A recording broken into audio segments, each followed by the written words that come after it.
বস তোরে পছন্দ করে, বিয়ে করতে চায়। তোর বাপ তোর লগে বিয়ে দিতে রাজি হচ্ছে না।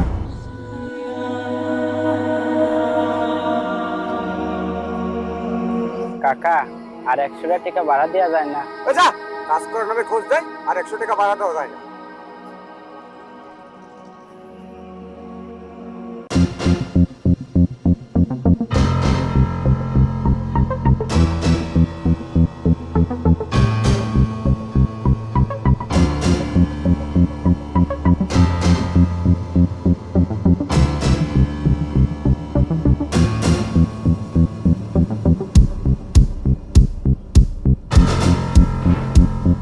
এটা কি রে? বস ওটা তো কমলা, ওহাবের মেয়ে। কমলা নামের সাথে কিন্তু মিল আছে। আচ্ছা ওহাব, ওহাব তো আমারই ভাটায় কাজ করে না? হ্যাঁ বস, ওহাব তো আমাদের ভাটাতেই কাজ করে। আচ্ছা তাহলে তো ভালোই হলো। তাহলে এক কাজ কর, কি কাজ বস? ওহাবের বাড়ির যা, ওহাবের বাড়ির যা সরাসরি বিয়ের প্রস্তাব দে। দেখ কি বলে। বিয়ের প্রস্তাব? হ্যাঁ, মেয়েটাকে আমার না চোখে লেগেছে, খাসা জিনিস। যা। ঠিক আছে বস। যাক, সেই জিনিস ভুলতে পারবো না। আমি হাত দেখেই চমকে উঠেছিলাম।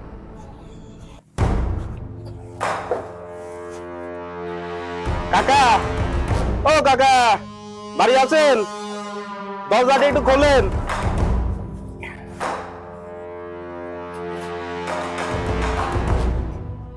কে বাবা? কাকা, আপনার তো কপাল খুলে গেছে। এই ভাটার মালিক আছে না, রেজা, রেজা ভাই আপনার মায়ের পছন্দ করে, বিয়া করতে চায়।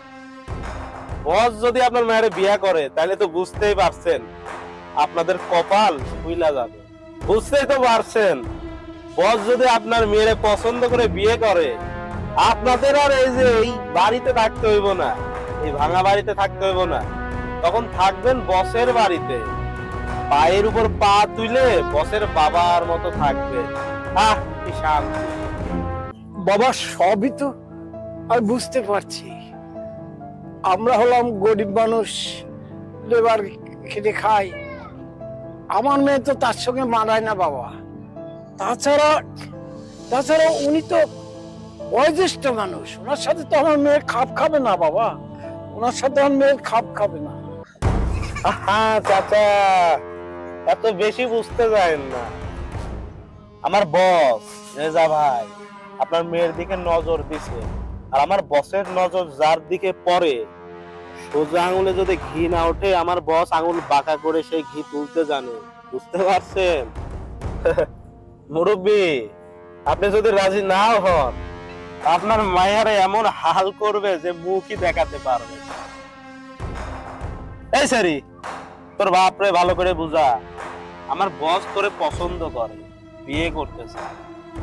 তোর বাপ তোর লগে বিয়ে দিতে রাজি হচ্ছে না, কিন্তু তুই যদি রাজি না হস, আমার বস যে কি করবে তোরা নিজেরা কল্পনাতেও ভাবতে পারছিস না। তোদের একটাকেও কিন্তু ছেড়ে দেবে না, এখানে বসবাসই করতে পারবি না। আর শোন, এই ভাটার কোনো ছেলেবেলের সাথে তোর জন্য ওঠা বসা করতে না দেখি, দেখলে খবর আছে। তোর বাপে বোঝা, আমি গেলাম। আব্বা, ওকে বিয়ে করা আমার পক্ষে সম্ভব না। আমিও তো বুঝছি মা, আমিও তাই বুঝছি, কিন্তু ওই রেজা সাহেব উনি উনি ভালো লোক না তো মা। ওরা ওটা তোর জীবনের একটা কলঙ্ক করে দেবে, আমরা সমাজে মুখ দেখাতে পারবো না।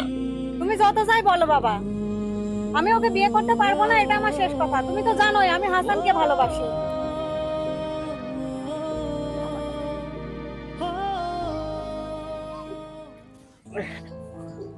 দাঁড়াও, তোমার সাথে আমার কিছু কথা আছে।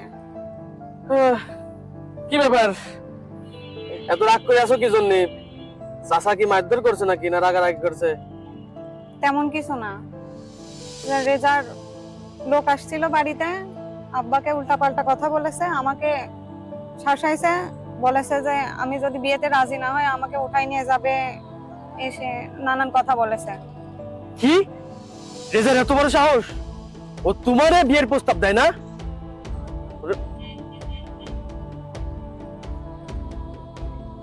না, রেজার সাথে আমরা তর্কে যাব না।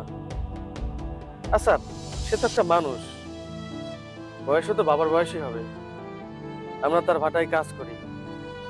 আমার মনে হয় আমরা দুজন মিলে যদি তাকে সুন্দরভাবে বোঝাই, মানুষটা বুঝবে। কারণ তার আর তোমার বয়সের ডিফারেন্স তো মেলা। যদি ভালোভাবে বোঝাইতে পারি, শুনবে না কেন, তাই না? চলো আমরা দুজন গিয়ে তার একটু বোঝাই, আর যদি না বোঝে তখন একটা ব্যবস্থা করবো না, নাকি?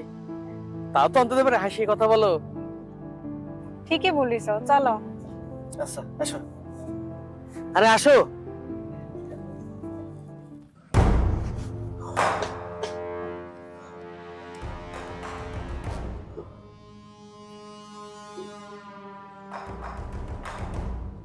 কি আছে রে? বস, ওই বেটা রাজি হই নাই, আর উল্টাপাল্টা কথা বলছে। কি কইছে রে? বস, ওই বেটা কইছে আপনি নাকি বুইড়া, আপনার লগে ওর মেয়ে যায় না। আরো কত কি কইছে বস, আপনার নাকি সমস্যা, আপনার সাথে নাকি ওর মেয়ের বিয়ে দিতে পারবে না। আমার সমস্যা? ওই শালা জানে আমার সমস্যা? আমার কি সমস্যা? হ্যাঁ, আমার সাথে যায় না? আমি বুড়ি, আমার কি জীবন দেবেন হারা গেছে? শালা জানে না? শালা দেখছিস আমি বুড়ি? চল চল আমার সাথে, তারপরে শালাক দেখ।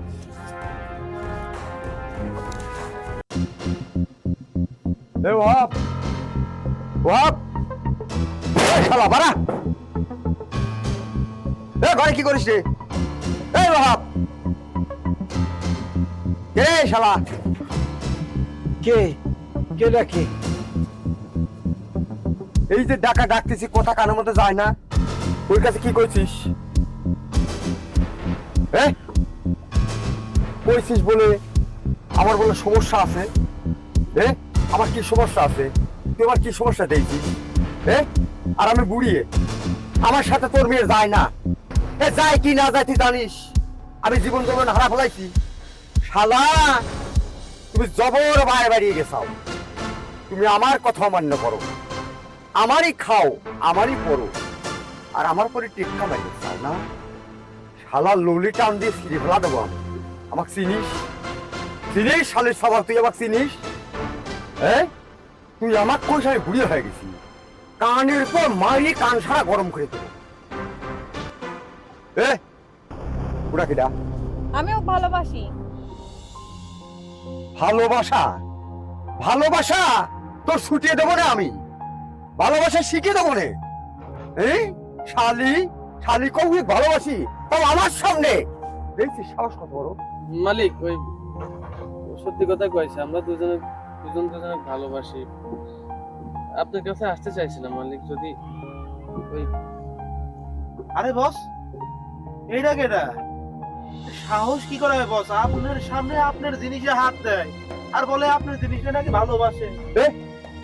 তুই কথা কইস কেন? শালা তুই কথা কইস কেন? আমি তোর সাথে কথা কই রাইছি? তুই চুপ করে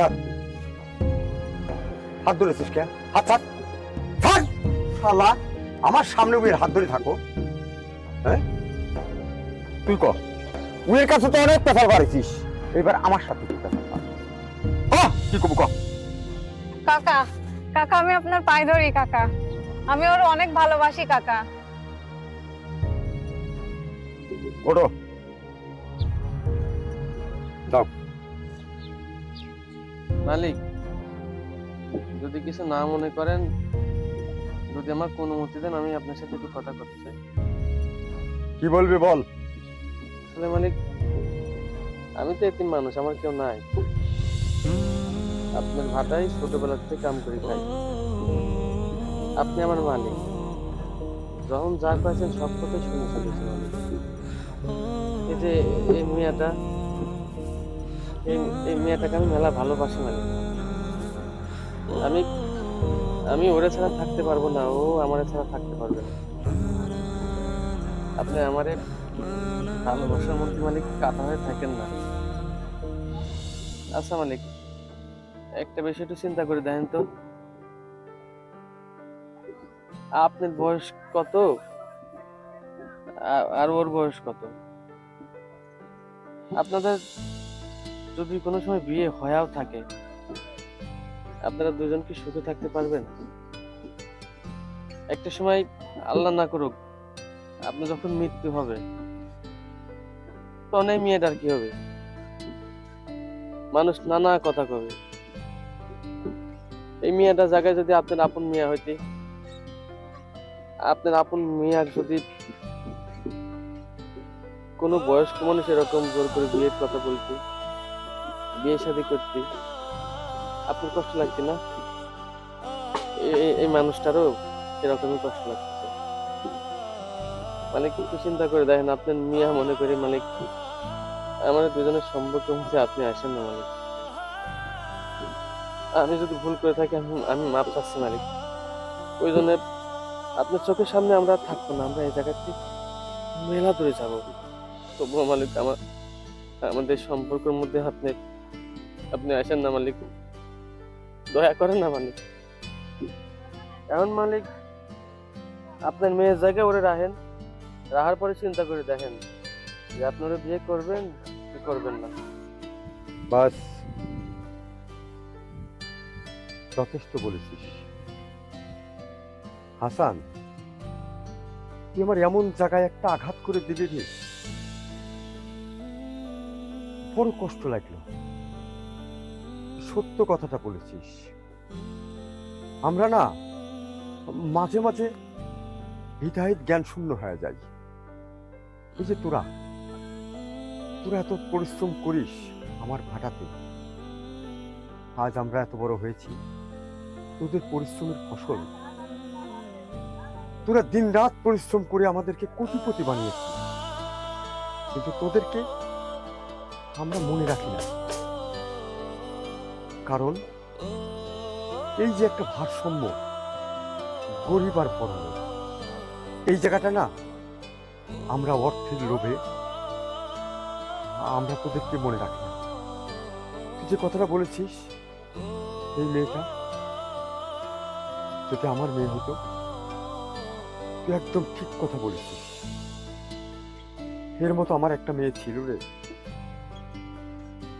আমার একটা মেয়ে ছিল। আমার সে মেয়েটা আমার জীবন থেকে হারিয়ে গেছে ভাই। বেশ কিছুদিন আমি আমার ভাটা বন্ধ রেখেছিলাম, কোনো কাজে আমার মন বসতো না। কিন্তু তোদের, আমার শ্রমিকদের কষ্ট দেখে আমি আস্তে আস্তে আবার আমি ভাটার কাজ শুরু করলাম। তোরা এখানে কাজ করিস, তোরা কষ্ট করিস, রোজগার করিস, সংসার চালাস। আমি আস্তে আস্তে মেয়েটাকে ভুলে যাই। কিন্তু একে দেখে আমার ভিতরে পশুটা জেগে ওঠে। আমার পশুটা জাগার কারণে আমি ওকে বিয়ে করতে চাই। কিন্তু আমি একটুকু চিন্তা করলাম না যে আসলে এই মেয়েটা একটু অসহায় মেয়ে, আমার ইট ভাটার শ্রমিক, আমার ইট ভাটার শ্রমিকের মেয়ে। এগুলো না ভুলে গিয়ে আমি না তোদের মনের উপরে অনেক আঘাত করেছি।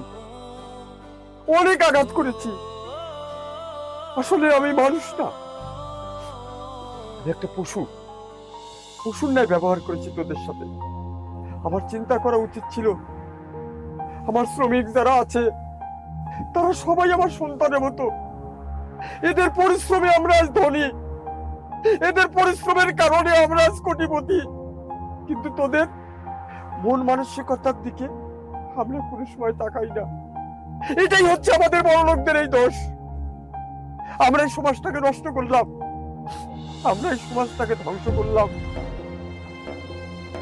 এই যে দেখ, আমাদের বাংলাদেশটা দেখ, আগে কি ছিল, এখন কি হয়েছে। আচ্ছা আমার দেশে তোরাই বল, রাজা বদলালে কোনোদিন দেশ ভালো হয় না রে। এই দেশে যতক্ষণ পর্যন্ত আমার মতো মানুষ, তোর মতো মানুষ, এরা যতক্ষণ ভালো হবো না, ততক্ষণ আমাদের দেশ ভালো হবে না, আমাদের মধ্যে মনুষ্যত্ব ফিরে আসবে না। সেই চিন্তাটার থেকে তুই আমার ভিতরে এমন একটা আঘাত করেছিস, আমার ভিতরের পশুটা সঙ্গে সঙ্গে মৃত্যু হয়েছে। তখনই আমি বুঝতে পেরেছি এটা আমার অন্যায়, এটা আমার পক্ষে ঠিক না। আমার একজন শ্রমিকের মেয়ে, আমার নিজের মেয়ের মতো, আর আমি কি করছি, তাকে বিয়ে করতে যাচ্ছি। তোদের যে মন আছে, তোদের ভিতরে যে ভালোবাসা আছে, সেই জিনিসটা আমি ভুলে গিয়েছিলাম। হাসান রে, তুই আমাকে ক্ষমা করে দে, তোরা সুখী হ, এটা আমি চাই। আর তোদের এই বিয়ের খরচ যত হবে, যত লোক তুই দাওয়াত করতে বলবি, সমস্ত খরচ আমি বিয়ার করব আমি। ভাই, আপনি আমাকে ক্ষমা করে দেন ভাই। আমি আমি আমি হিতাহিত জ্ঞান শূন্য হয়ে আপনাকে অনেক গালমন্দ করেছি। বিশ্বাস করেন, তখন আমার ভিতরে মনুষ্যত্ব ছিল না। আমি একজন পশু হয়ে আপনার সামনে এসেছিলাম। আমি আমি আপনার কাছে মাপ চাই, আপনি আমাকে ক্ষমা করে দেন।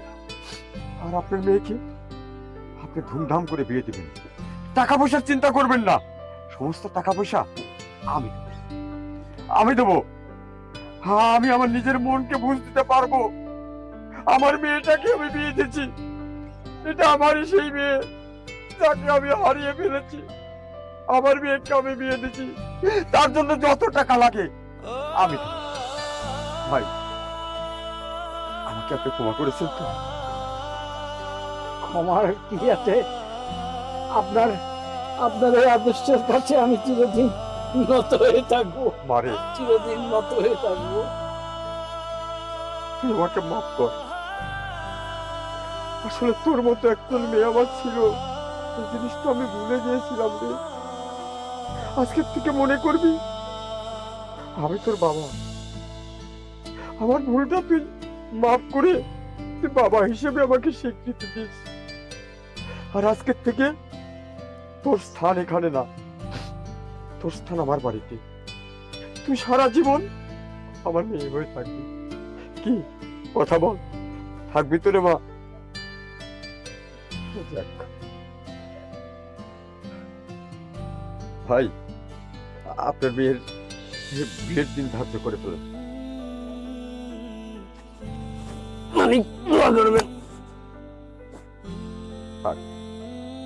তোমরা সুখী হও, তোমরা সুখী হও।